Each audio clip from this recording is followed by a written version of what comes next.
High বন্ধুরা, কি অবস্থা? গতকালকে বাংলাদেশ বনাম ইউএসের ক্রিকেট ম্যাচ গেছে। যে ম্যাচটাতে বাংলাদেশ বিশাল বড় ব্যবধানে হেরে গেছে আমেরিকার কাছে। বাংলাদেশ প্রথমে ব্যাটিং করতে নেমে মানে যে দলটা আমেরিকার দলটা এখনও ভালো কোনো ক্রিকেট পর্যায়ে খেলে না, আর ওদেরকে ভালো করে চিনেও না, কারণ আমেরিকা হচ্ছে বাস্কেটবলের জন্য, ফুটবলের জন্য। আর সেই দলটার কাছে বাংলাদেশের বিশ্বকাপ জয়ের আশা করে নাজমুল হোসেন শান্তর যে দলটা গেছে, সে দলটা হেরে বসে আছে। আসলে বাংলাদেশ তো ক্রিকেট খেলতে যায় নাই, গেছে শপিং করার জন্য। যে কারণে আমাদের টনটন দাস, বাংলাদেশের মারকুটে বিশ্বকাপ জয়ী ওপেনার টনটন দাস, সে দুইবার লাইভ পাইয়াও 14 বলে 14 রান করে আউট হয়ে গেছে গা। শেষ টনটন দানের শেষ টানা খারাপ করতেছে, একটানা খারাপ করতেছে, তবু টনটন দাস আছে, টনটন দাস খেলতেছে। নাজমুল হোসেন পাপন সে বলে টনটন দাস নাকি রানে ফিরবে, ফর্মে ফিরবে, এককালে নাকি সেই ব্যাটসম্যান ছিল। আরে ইন্ডিয়ার ম্যাচে যে ব্যাটসম্যানরা একটা ম্যাচ খারাপ করে, পরের ম্যাচে সে নাই, যত বড় ব্যাটসম্যানই হোক।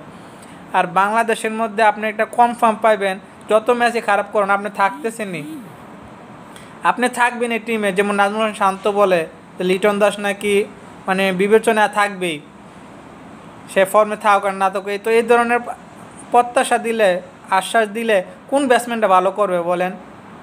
যে কারণে আমাদের টনটন দাস প্রতিটা সিরিজেই খারাপ খেলতেছে। আর বাংলাদেশ যে কালকে কী খেলছে, যে আমেরিকার টিমটা এখনও কোনো পর্যায়ে না, নেপালও আমেরিকার চেয়ে অনেক ভালো খেলে, সেই আমেরিকার কাছে বাংলাদেশ 153 রান করে হারে গেছে 3 বল বাকি থাকতে, 5 উইকেট বাকি থাকতে। তাহলে আপনি এই দলটাকে নিয়ে বিশ্বকাপে কী আশা করেন? যেমন নাজমুল হোসেন শান্ত বইলা গেছে যে বাংলাদেশকে নিয়ে কোনো আশা করেন না, কারণ বাংলাদেশ তো এখানে ক্রিকেট খেলতে যায় নাই, গেছে শপিং করার জন্য, একটু আমেরিকাটা ঘুরে দেখার জন্য। কারণ বাপের টাকা খরচ হচ্ছে না, খরচ হচ্ছে জনগণের টাকা, যে কারণে ঘুরে দেখতে, শপিং করতে কোনো সমস্যা না। আরে বাংলাদেশের মধ্যে একটা দল আজকে 30 বছর 40 বছর ধরে ক্রিকেট খেলা, কী খেলতেছে এরা? আর যে দলটা কোনো নামগন্ধই নাই, ইউএসের ক্রিকেট টিম, এরা 11 জন প্লেয়ার মিলাতে গেলে দেখা যায় মানে বাসার থেকে যায় লোক নিয়ে আসে 11 জন মিলান লাগে, আর সেই দলটার কাছে হারা গেল। তাহলে আপনি বিশ্বকাপে কী আশা করতে পারবেন? এই যে নেপাল আছে, সাউথ আফ্রিকা আছে, তারপরে শ্রীলঙ্কা আছে, বাংলাদেশ থেকে আপনি কী আশা করতে পারবেন? হায় রে বাঙালি রে!